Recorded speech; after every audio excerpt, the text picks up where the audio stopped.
Hello, I'm Will Ghormley. This is a video tutorial for my new Cartridge Belt pattern pack. Let's jump right in.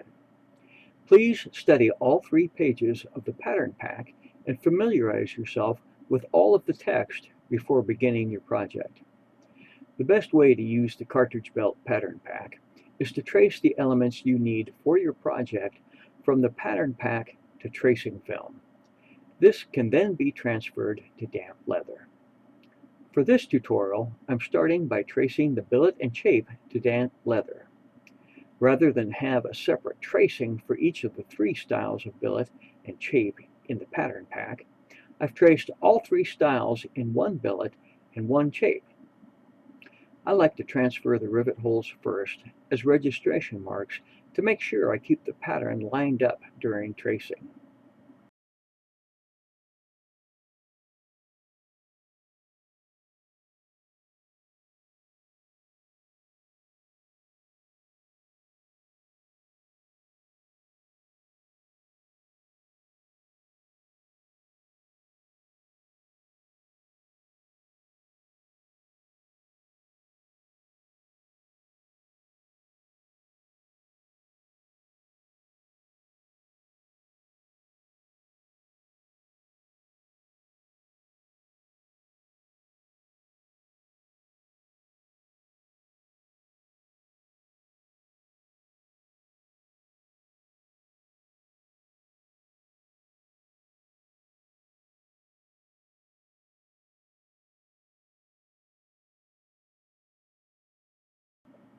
Since this is going to be a coffin-tipped billet, I traced the straight lines at the billet tip.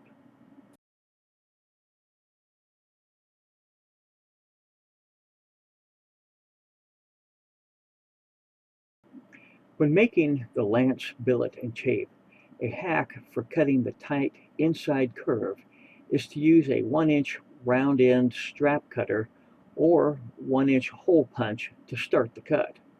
The trick is to cut only about halfway through the leather. If you cut all the way through, it will be difficult to have clean cuts leading out from the curve.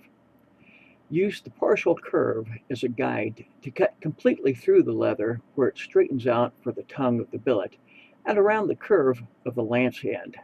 Then, using a concave blade that can cut a sharp inside curve, carefully cut the remaining half of the leather in the curve, using the existing cut as a guide.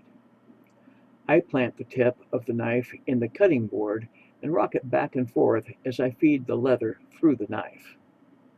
When tracing belts from these patterns, I trace the 2.5 and the 3-inch top and bottom borders with segmented lines. This allows me to see the edges of the leather lining up with the border lines.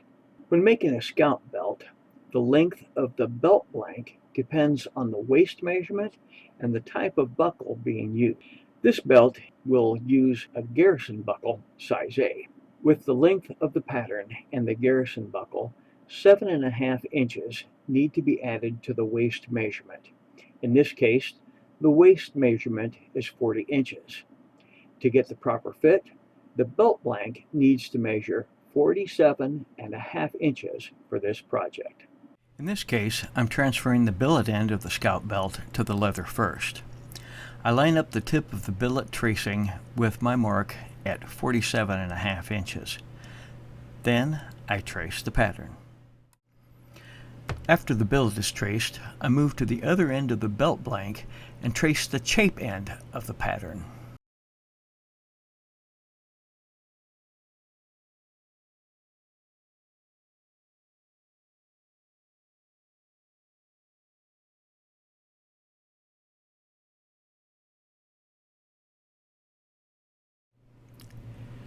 Sizing for the Ranger and Money belt patterns is different from the scalp belt. With the Ranger and Money belts, the size of the buckle doesn't change the length of the pattern.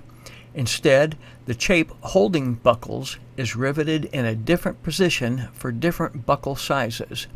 Buckle sizes A, B, and C have their own chape rivet holes to adjust the fit without changing the overall length of the belt blank needed.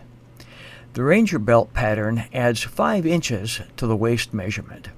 Again, the waist measurement is 40 inches, so the belt blank is marked off at 45 inches.